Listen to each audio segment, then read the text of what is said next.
Hello class 12। तो कैसे हैं आप सब? आई होप आप सब अच्छे होंगे और मस्त होंगे। लीजिए, आ गए हैं हम एक रैपिड रिवीजन के साथ में, और आज का हमारा रैपिड रिवीजन रहने वाला है बच्चों इंडियन इकोनॉमी का चैप्टर नंबर 1। आज की इस पूरी क्लास में मैं आपको ये पूरा चैप्टर अच्छे से समझा दूंगा। फिर भी अगर आप लोगों को कोई डाउट रहता है बेटा, तो आप कमेंट करके हमसे पूछ सकते हो, और भी आप ये बता सकते हो कि हमारा जो पढ़ाने का तरीका है आपको कैसा लगा।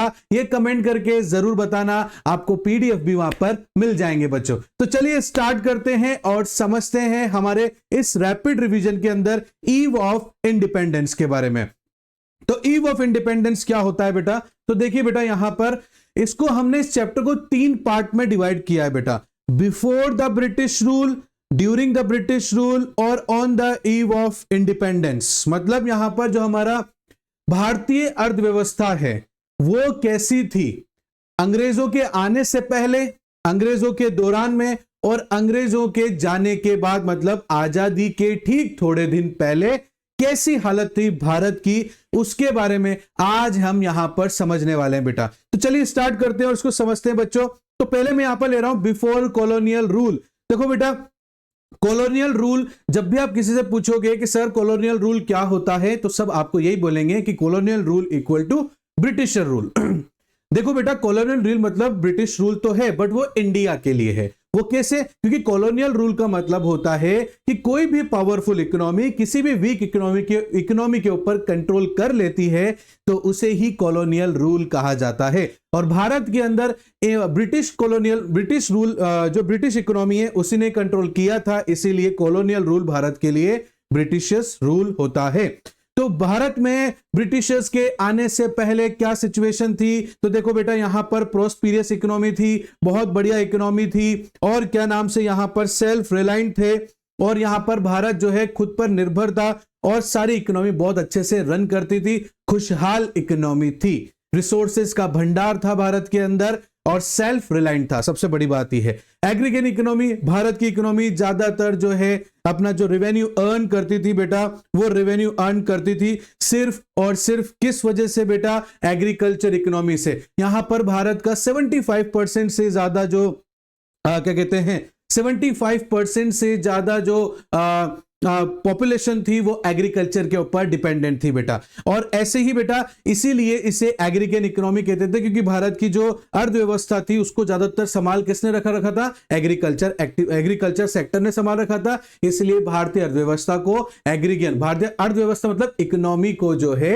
यहां पर एग्रीगेट इकोनॉमी कहा जाता है, भारतीय इकोनॉमी को, इंडियन इकोनॉमी को बेटा। नेक्स्ट बेटा, एग्रीकल्चर के बाद एक और सेक्टर था जो भारत के अंदर सबसे ज्यादा फलता था और फूलता था, और आउट ऑफ इंडिया बहुत ज्यादा डिमांड थी बेटा, वो है हैंडलूम इंडस्ट्री या हैंडीक्राफ्ट इंडस्ट्री बेटा। भारत के अंदर रॉ मटेरियल तो जबरदस्त मिलता था बेटा, बट उस रॉ मटेरियल से यहां के जो कारीगर हैं वो जो चीजें बनाते थे अपने हाथों से, उस कारीगरी और रिसोर्सेज का ऑल ओवर वर्ल्ड दीवाना था बेटा। तो यहां पर जो है हैंडलूम इंडस्ट्री का एग्रीकल्चर इंडस्ट्री के बाद में एक बहुत बड़ा दबदबा था। मतलब यूं समझ लो, एग्रीकल्चर एक्टिविटी के बाद में हैंडलूम इंडस्ट्री ही दूसरा रोजगार का सबसे बड़ा साधन था भारत के अंदर। आप बेटा प्लीज ये जो शॉर्ट नोट्स एंड इसके जो है स्क्रीनशॉट लेते हुए चलना बेटा। नेक्स्ट है बेटा, ड्यूरिंग द ब्रिटिश रूल। तो ब्रिटिश रूल की शुरुआत हुई थी बेटा 1757 में, यहां पर बैटल ऑफ प्लाजी के साथ में, और कुछ इकोनॉमिक ग्रोथ है भारत की ब्रिटिश रूल के दौरान में, जैसे इनकंसिस्टेंट फाइंडिंग, मतलब यहां पर पहचानना इकोनॉमिक ग्रोथ, कोई मतलब पर्टिकुलर कोई डेटा नहीं था बेसिकली। अगर बेटा मैं आपको समझाऊं, यहां पर मतलब कोई ऐसी चीज नहीं थी, इनकंसिस्टेंसी थी बेटा, जिससे हम ये पता नहीं लगा सकते थे कि भारतीय अर्थव्यवस्था, इंडियन इकोनॉमी कैसी थी जो है अंग्रेजों के शासनकाल के दौरान में।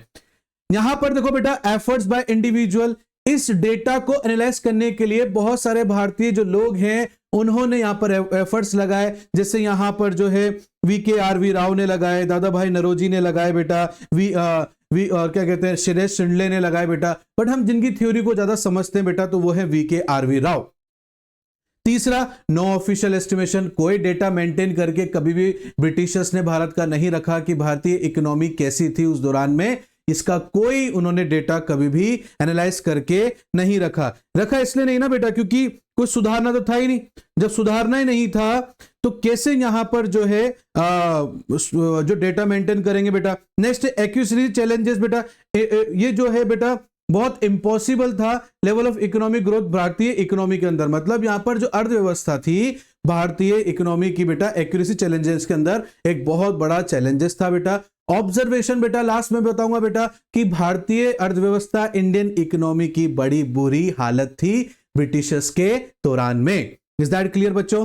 नेक्स्ट देखो बच्चे, यहां पर देखो तो यहां पर state of Indian economy on the eve of independence. देखो बेटा यहां पर ये बोल सकते हैं कि आजादी के दौरान में भारतीय अर्थव्यवस्था कैसी थी, इंडियन इकोनॉमी कैसी थी, या आजादी से ठीक पहले 1947 में ठीक पहले जो है इंडियन इकोनॉमी की हालत कैसी थी। तो देखो बेटा आजादी होने से पहले पहली चीज कॉलोनियल इकोनॉमी थी। भारत जो है एक ब्रिटिश शासन काल के अंदर रहता था। यहां पर जो पूरी इकोनॉमी है उनके ऊपर कंट्रोल ब्रिटिशर्स का था बेटा। दूसरा स्टेगनेट इकोनॉमी थी, बड़ी बुरी हालत थी ब्रिटिशर्स के दौरान में। जो इंडियन इकोनॉमी है बेटा उसकी बहुत बुरी हालत थी। यहां पर बहुत ज्यादा अनएम्प्लॉयमेंट था, साथ ही साथ में बेटा यहां पर जो है हाई बर्थ रेट था और हाई डेथ रेट था। बैकवर्ड इकोनॉमी थी बेटा, पूरी तरीके से इन्होंने जो है रॉ मटेरियल भारत से ले जाके जो है यहाँ के नेचर को, इन्वायरमेंट को भी बहुत ज्यादा हार्म पहुंचाया बेटा। और यहां पर पूरी तरीके से इंडियन इकोनॉमी को जो है ब्रिटिशर्स के फिनिश गुड्स के ऊपर पूरी तरीके से डिपेंडेंट कर दिया और कोई भी ऑप्शन नहीं सौंपा। सेमी फेडरल इकोनॉमी बेटा, यहां पर जो सेमी फेडरल इकोनॉमी बेटा उसके बारे में अपन क्या कहना चाहेंगे। Indian economy was a semi federal economy in which agriculture sector and modern industries exist side by side. मतलब वो यहां पर क्या करते थे बेटा कि भारत के अंदर एग्रीकल्चर के अंदर वो कॉमर्शियल फार्मिंग का दबाव देते थे ताकि वो यहां पर रॉ मटेरियल को ज्यादा से ज्यादा प्रोडक्शन करवा सके। जैसे जूट है, फाइबर है ना, कॉटन है, इनकी ज्यादातर वो लोग जो है क्या करवाते थे बेटा, फार्मिंग करवाते थे। फिर उसको यहां से अपने देश में ले जाते थे, वहां पर एक फिनिश गुड्स बनाते थे उनका अपनी मॉडर्न इंडस्ट्रीज में बेटा, फिर उसको दोबारा भारत लाके यहाँ के लोगों को बेचते थे। तो इस वजह से यहां पर क्या है जो फूड ग्रेन क्रॉपिंग थी ना वो बहुत कम हो गई बेटा, और ज्यादातर ऐसी क्रॉपिंग ज्यादा होने लग गई। तो ग्रेन क्रॉपिंग या खाने पीने के लिए भी यहां पर जो है इंडियंस को ब्रिटिशर्स के ऊपर निर्भर रहना पड़ता था बेटा। यहां पर बेटा एम्प्यूटी इकोनॉमी बेटा, इंडिया ने उस दौरान में जो है बेटा फेस किया पार्टीशन। अब भारत और पाकिस्तान अलग हुआ बेटा तो इकोनॉमिक बहुत ज्यादा क्राइसिस हुए, बहुत सारे लोग यहां पर मरे, बहुत सारे रिफ्यूजीज भारत आए, फिर उनको संभालना, तो एक बहुत बड़ा इकोनॉमिक लेवल पे भारत के ऊपर एक बहुत बड़ी जो है क्राइसिस आ गई थी उस दौरान के अंदर। और डेप्रिशिएट इकोनॉमी बेटा भारत की, it refers to an economy in which no efforts are made to replace the stock of capital assets which get depreciate due to the extensive exploitation by the colonial government. Depleted economy मतलब यहां पर क्या है, Indian economy को बहुत ज्यादा exploit किया गया था ब्रिटिशर्स के द्वारा।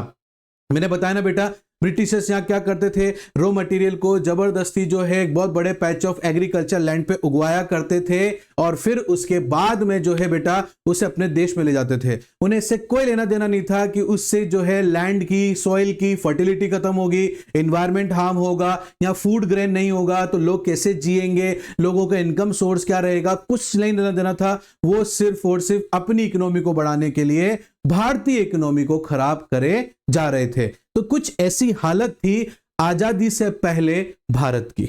अब आ जाओ, ब्रिटिशर्स जब इंडिया में आए बेटा तो हम यहां पर समझेंगे सेक्टर वाइज जो है उन्होंने कैसे बुरी हालत बनाई भारत की।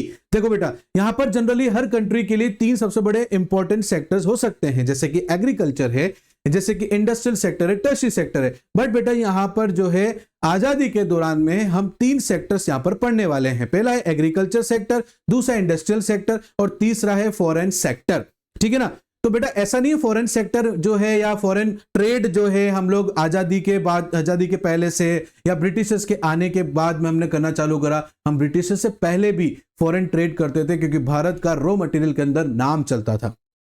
चलो अब बेटा एग्रीकल्चर सेक्टर लेते हैं बेटा, आप सभी को पता है भारतीय इकोनॉमी उस टाइम पे एग्रीगेन इकोनॉमी थी। 75% से ज्यादा लोग जो हैं एग्रीकल्चर के ऊपर डिपेंडेंट थे अपनी जीविका, अपनी लाइवलीहुड चलाने के लिए। जैसे एग्रीकल्चर सेक्टर है बेटा, तो ये क्या था, यहां पर हम लोग खेती बाड़ी करते थे, हमारा जो यहाँ पर सस्टेनेबल फार्मिंग होता था बेटा, है ना, और हम बहुत खुश थे बेटा। बट जब यहां पर ब्रिटिशर्स आए तो उस टाइम पे हालत कैसी हो गई, आजादी के दौरान में, मतलब आजादी से पहले ब्रिटिशर्स ही थे बेटा, तो क्या क्या जो है यहां पर रीजन रहे जिससे एग्रीकल्चर खराब हो गया, स्टेगनेशन मतलब तेजनेस हो गया, तबाह हो गया। ठीक है, तो पहला है बेटा उसके लिए आपके पास में कि low level of economic agriculture productivity था। यहां पर जो है प्रोडक्शन जो था एग्रीकल्चर के अंदर बेटा बहुत ही ज्यादा कम था बच्चे। क्यों?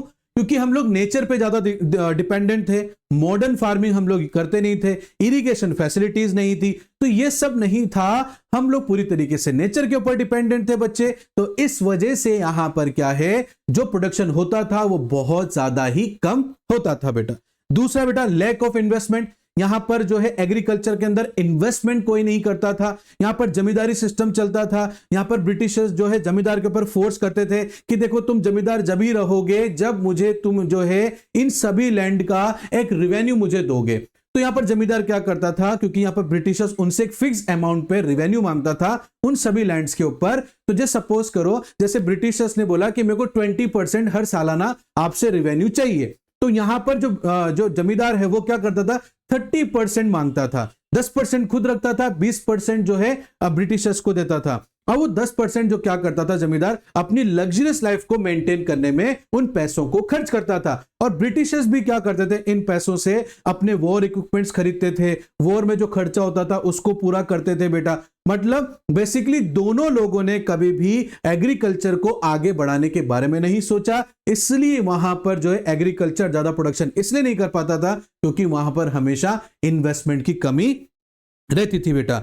और तीसरा एक्सप्लॉयटेशन, मैंने बोला ना लैंड सेटलमेंट सिस्टम, ये लैंड सेटलमेंट सिस्टम मतलब जमींदारी सिस्टम ही हमारे एग्रीकल्चर को खा गई, क्योंकि यहां तो ना तो ब्रिटिशर्स कोई ऐसी पॉलिसीज लेकर आते थे जिससे एग्रीकल्चर को बढ़ावा मिले, और ना ही जो घर के लोग थे वही जो है लंका ढा रहे थे बेटा। वो क्या कर रहे थे, सिर्फ पैसे लेते थे और वो एग्रीकल्चर से उनका कोई लेना देना नहीं था, इसीलिए यहां पर एग्रीकल्चर सेक्टर खत्म होता चला गया। और नेक्स्ट है बेटा कॉमर्शियलाइजेशन ऑफ एग्रीकल्चर, एग्रीकल्चर को कॉमर्शियलाइजेशन किया गया, लोगों को समझाया गया कि देखो भैया यहां पर तुम जो है छोटे छोटे लैंड पर अलग अलग प्रकार की खेती करते हो, एक जैसी खेती एक बहुत बड़े लैंड पर करो तो उसको तुम मार्केट में बेचोगे तो तुम्हारे पास खूब पैसा आएगा। पहले तो क्या होता था, लोग अपनी नीड के अनुसार वहां पर खेती करते थे बेटा, अब यहां पर क्या होगा, मार्केट के हिसाब से, बेचने के हिसाब से वो खेती करवाते थे बेटा, उसी को कॉमर्शियलाइजेशन ऑफ एग्रीकल्चर कहते थे। बट उसमें भी इनकी चालाकी थी ब्रिटिशर्स की, वो क्या करते थे, जैसे जूट, कॉटन, ऐसी फार्मिंग ज्यादा कराते थे। यहां पर फूड ग्रेन्स की जो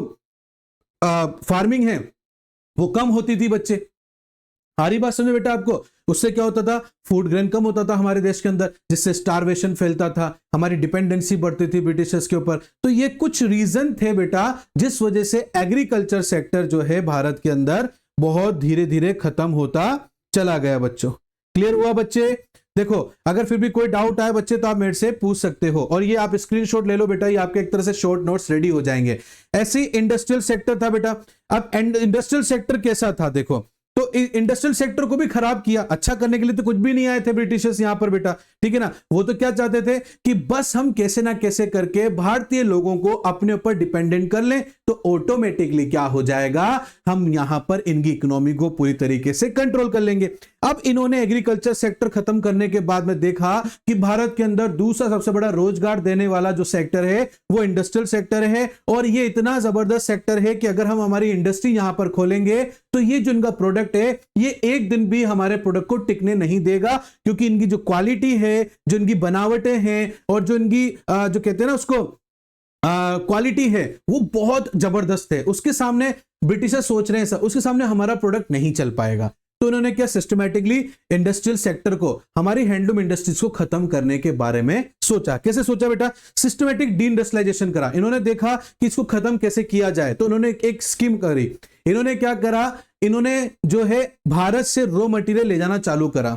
अब रॉ मटेरियल भारत से लेकर जा रहे हैं जिस पर ये कोई टैक्स नहीं दे रहे हैं, उस रॉ मटेरियल को अपने देश में अपनी मॉडर्न इंडस्ट्री में मैन्युफैक्चरिंग कर रहे हैं और एक फिनिश्ड गुड्स बना रहे हैं और उसको दोबारा हमारे देश में ला रहे हैं। अब लाते टाइम पे भी कोई टैक्स पे नहीं कर रहे हैं बेटा, और खरीदते टाइम पे भी ये क्या कर रहे हैं, किसानों से बहुत सस्ते दामों पर खरीद रहे हैं। तो इनको खरीदना, कोई टैक्स पे नहीं करना और दोबारा इंडिया लाकर बेचना बहुत ज्यादा सस्ता पड़ रहा था बेटा। और वहीं इन्होंने क्या करा, हैंडलूम इंडस्ट्रीज के ऊपर हाई टैक्सेस लगा दिए, जिससे क्या हुआ बेटा, हैंडलूम इंडस्ट्री के प्रोडक्ट महंगे हो गए और इनके प्रोडक्ट सस्ते हो गए। तो ऑटोमेटिकली जो कस्टमर है वो ब्रिटिशर्स के प्रोडक्ट की तरफ शिफ्ट हो गए, और क्योंकि हैंडलूम इंडस्ट्री अब महंगा लगने लग गया लोगों को, तो यहां से लोग जो है इसकी डिमांड करना बंद कर दिया। और धीरे धीरे धीरे धीरे जो है ये इंडस्ट्रियल सेक्टर, जो हमारा हैंडलूम इंडस्ट्री था, वो धीरे धीरे खत्म हो गया और बिल्कुल डी इंडस्ट्रियलाइज हो गया, और एक बहुत बड़ा तबका जो है एक ही बार में बेरोजगार हो गया, और ब्रिटिशर्स यही चाहते थे बच्चों। नेक्स्ट देखो बेटा, एडवेंट ऑफ मॉडर्न इकोनॉमी। तो यहां पर during the second half of the 19th century modern industry began to the establish in India, but its progress remained very slow. Some cotton textile mills were established in Maharashtra and Gujarat by Indian, ठीक है ना, while jute was established in the Bengal by Britishers. यहां पर modern industries की भी शुरुआत की गई बेटा, ऐसी नहीं, बट उसकी भी जो हालत थी बड़ी बुरी रही बेटा, है ना, उसकी शुरुआत भी अच्छी नहीं रही, क्योंकि ब्रिटिशर्स का बहुत बड़ा यहां पर उसको खत्म करने का जो है पीछे हाथ था बेटा। नेक्स्ट बेटा, lack of capital goods and industries. हमारी इंडस्ट्रीज के अंदर, मतलब हमारी इंडस्ट्री, हमारे भारत की इंडस्ट्रीज में जो कमी थी ना बेटा, वो किस चीज की कमी थी बेटा, कैपिटल गुड्स की, मतलब बड़ी बड़ी मशीनों की कमी थी, अच्छी अच्छी टेक्नोलॉजी की कमी थी। तो ये कमी की वजह से हमारा जो इंडस्ट्रियल सेक्टर है वो हमेशा पीछे रहा आजादी के दौरान में या ब्रिटिशर्स के शासनकाल के अंदर बेटा। कंट्रीब्यूशन टुवर्ड्स जीडीपी, जीडीपी के अंदर बहुत कम कंट्रीब्यूशन रहा बेटा। The growth rate of the new industrial sector and it's contribution remain very small, बहुत छोटा कंट्रीब्यूशन था, क्योंकि यहां पर ना तो मॉडर्न इंडस्ट्रीज हमारे पास में थी और ना ही कोई अच्छी टेक्नोलॉजी हमारे पास थी हमारे मॉडर्न इंडस्ट्रीज के अंदर, इसलिए जीडीपी के अंदर बहुत कम कंट्रीब्यूशन देखने को मिलता है बेटा यहां पर। नेक्स्ट देखेंगे बेटा, रोल ऑफ पब्लिक सेक्टर। तो public sector was operationally in a very small area, it was confirmed to railway, post, power generation, communication, post and small other departmental undertaking. अब उस दौरान में बेटा जो पब्लिक सेक्टर मतलब गवर्नमेंट कंपनी का role था वो बहुत कम था। वहां पर जो है पब्लिक सेक्टर का जो रोल था बेटा, वो सिर्फ रेलवे में, पावर जनरेशन में, कम्युनिकेशन में, पोर्ट्स में, इनमें ही सबसे ज्यादा कंट्रीब्यूशन था। या मैं कहूं ये जो पब्लिक सेक्टर मतलब गवर्नमेंट कंपनी है, ये कुछ ही चीजों के अंदर वर्क उस टाइम पे करती थी बच्चों। क्लियर आ रहा है समझो बेटा आप लोगों को। नेक्स्ट देखो बेटा, फॉरेन ट्रेड। फॉरेन ट्रेड कैसा था बेटा, तो देखो भारत जो है उस टाइम पे अंग्रेजों के शासनकाल में जो है सबसे ज्यादा जो है प्राइमरी प्रोडक्ट्स या प्राइमरी गुड्स ज्यादा जो है यहां पर जो है प्राइमरी जो है प्रोडक्ट्स एक्सपोर्ट करता था बेटा और इंपोर्ट करता था फिनिश गुड्स। मैंने कहा ना आपसे कि यहां से रॉ मटेरियल ब्रिटिशर्स के द्वारा ले जाए जाते थे बेटा, और वहां पर मॉडर्न इंडस्ट्रीज में उसे फिनिश गुड्स बनाकर दोबारा से भारत में लाया जाता था बच्चों। इज दैट क्लियर बेटा? तो हम एक्सपोर्टर हो गए प्राइमरी प्रोडक्ट के और इंपोर्टर हो गए फिनिश गुड्स के। Monopoly control on Indian foreign trade, और एक तरह से यूं मान लो बेटा पूरे भारतीय इकोनॉमी के ऊपर ब्रिटिशर्स का मोनोपोली कंट्रोल हो गया। मोनो मतलब सिंगल, पोली मतलब सेलर, कि पूरी इंडियन इकोनॉमी के ऊपर जो है सिर्फ एक ही रूल का कंट्रोल रहेगा, और वो था बेटा ब्रिटिशर्स रूल। वो जिसके साथ चाहते थे उसके साथ ट्रेडिंग करते थे, जिसके साथ नहीं चाहते थे उसके साथ ट्रेडिंग नहीं करते थे। जैसे उस टाइम पे कुछ चुनिंदा लोग थे, जैसे चाइना था, ठीक है ना, जैसे फ्रांस था, ये कुछ लोग थे जो उस टाइम पर जो है ट्रेडिंग करते थे भारत के साथ में। एक्सपोर्ट सरप्लस, तो जो भी एक्सपोर्ट से जो पैसा कमाती थी सरकार ये यहां पर, वो कभी भी भारत या भारतीय लोगों के ऊपर खर्च नहीं करती थी। उससे वो क्या करती थी, अपनी आर्मी को स्ट्रांग करती थी, अपने और नए वेपन्स लाती थी, ताकि कोई दूसरी इकोनॉमी उनके ऊपर हमला करे तो वो क्या करे, स्ट्रांग बनकर उनके सामने सामना कर सके और उनको वहां से हटा सके बेटा। स्केर्सिटी ऑफ एसेंशियल कमोडिटी, अब भारतीय लोगों के ऊपर एक दिक्कत क्या आई बेटा, और वो दिक्कत ये थी बेटा कि ब्रिटिशर्स ने यहां पर जो है रॉ मटेरियल की फार्मिंग ज्यादा करवाई और फूड ग्रेन्स की बिल्कुल ना के बराबर हो गई। तो उससे क्या हुआ, जो इंडियन लोगों को नेसेसरी आइटम्स की जरूरत थी, जो खाने की जरूरत थी, जो खाना खाने के मटेरियल होते हैं, वेजिटेबल, व्हीट, राइस, इनकी बहुत कमी आने लग गई बेटा, क्योंकि यहां पर ज्यादातर एग्रीकल्चर लैंड पे ये लोग क्या करते थे, कॉमर्शियल फार्मिंग कराते थे और ऐसी फार्मिंग कराते थे जो इंडस्ट्रीज के अंदर यूज की जा सके और उससे फिनिश गुड्स बनाया जा सके और उसे इंडिया के साथ साथ बाकी सभी देशों में भी बेचा जा सके बेटा। इज दैट क्लियर बेटा? तो ये थी हमारी फॉरेन टेक्नोलॉजी फॉरेन ट्रेड। अब थ्योरी ऑफ डेमोग्राफिक जो है इसमें बेटा क्या है ये ट्रांजिशंस। देखो बेटा डेमोग्राफिक कंडीशंस क्या होती है, तो पहले डेमोग्राफिक मतलब होता है ऐसी स्टडी जिसके अंदर हम बर्थ रेट, डेथ रेट, ठीक है ना, और इन्फेंट मोर्टिलिटी रेट और लिटरेसी रेट, इसके बारे में डिस्कशन करते हो। और जब इन चारों को एक ही नाम से बुलाना हो तो उसे हम डेमोग्राफिक जो है ट्रांजिशंस कहते हैं बेटा। तो जैसे देखो पहला स्टेप है, पहला स्टेज क्या था? Stage of high birth rate and death rate and consequently stable population level. पहला स्टेज हमारी जो भारतीय इकोनॉमी, इंडियन इकोनॉमी का था, वो क्या था? हाई बर्थ रेट और हाई डेथ रेट थी, जिससे पॉपुलेशन एक स्टेबल तरीके से आगे बढ़ रही थी। दूसरी स्टेज आई बेटा जहां पर हाई बर्थ रेट और डिक्लाइन होने लगी डेथ रेट, जिससे क्या हुआ? हाई ग्रोथ रेट हुई पॉपुलेशन के अंदर, विच में be applied term as population explosion, जिससे भारत के अंदर एकदम से आबादी बढ़ने लग गई क्योंकि डेथ रेट कम हो गई थी और बर्थ रेट ज्यादा हो गई थी बेटा।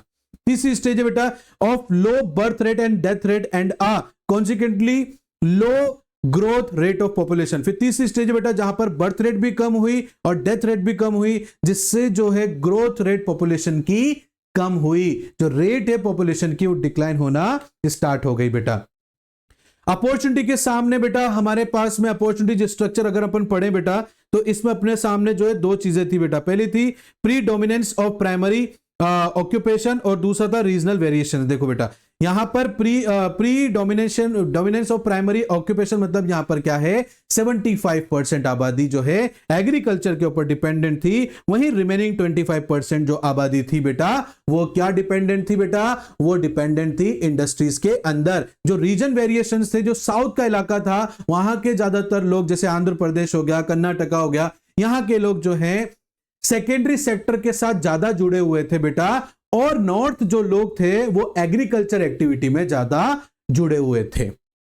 ठीक है बेटा, आ रही बात समझ में? चलो आगे देखते हैं बेटा। इंफ्रास्ट्रक्चर कैसा था? तो रोड अच्छे थे बेटा उस टाइम पे, क्योंकि ये भी अपने फायदे के लिए ब्रिटिशर्स करते थे बेटा। वो इसलिए बेटा क्योंकि उनको क्या करना पड़ता था?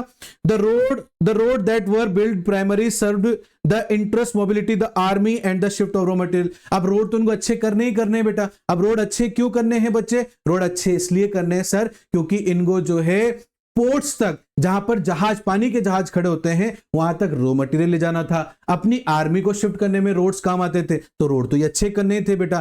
फिर इनको लगा यार रोड्स में क्या होता है, हम एक क्वांटिटी में ले जा सकते हैं रॉ मटेरियल, हमें तो ज्यादा क्वांटिटी में ले जाना चाहिए ताकि हम एक बार में बहुत सारा अमाउंट ले जा सकें रॉ मटेरियल का और उसको शिप से रवाना कर सकें, जिससे जितना ज्यादा जाएगा जितना जल्दी आएगा भी सही। तो इसलिए इन्होंने रेलवे का जो है इन्होंने गठन किया, जिसमें ये क्या करते थे बेटा, ज्यादा से ज्यादा रॉ मटेरियल सभी अलग अलग जियोग्राफिकल लोकेशन से लेकर आते थे, या तो इस काम आती थी या फिर अपनी ज्यादा से ज्यादा आर्मी को जल्दी से जल्दी एक जगह से दूसरी जगह पहुंचाने में काम आती थी। इसके बाद बेटा एयर और वाटर वे भी था। British government took major for the developing so that it could be better transportation for import export. Air और वाटर वे को भी ज्यादा से ज्यादा इंप्रूव करने की कोशिश करी ताकि इंपोर्ट एक्सपोर्ट को अच्छा बनाया जा सके। और कम्युनिकेशन के मामले में बेटा उस टाइम में पोस्टेज और टेलीग्राम चलते थे बेटा, जहां पर टेलीग्राम जो होता था फास्ट सर्विस होता था, कोई भी इंफॉर्मेशन पहुंचानी हो। बट बेटा ये टेलीग्राम और ये जो पोस्टेज सर्विसेज थी ना, ये जनरली लॉ एंड ऑर्डर को, जो इसमें जो टेलीग्राम स्पेशली वो लॉ एंड ऑर्डर को मेंटेन करने के लिए यूज किया जाता था ब्रिटिशर्स के द्वारा। तो ऐसा था कुछ हमारा इंफ्रास्ट्रक्चर।